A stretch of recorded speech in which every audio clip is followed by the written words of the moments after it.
How's it? I'm Kev. I've glued layers of foam together to make these two shapes that I'm covering in plaster. After a few coats and a good sand, I'm now scribing some panel lines. The Nakagin Capsule Tower was designed by Kisho Kurokawa and built between 1970 and 1972 in Tokyo.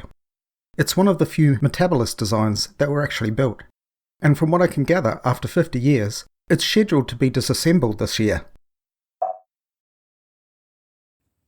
I'm making space for the window by carefully drilling out a hole. And I'm making each window from rings cut off a plastic lid, superglued to clear packaging. And I'm using the green plastic from supermarket sushi to act as blinds. And here's the result so far.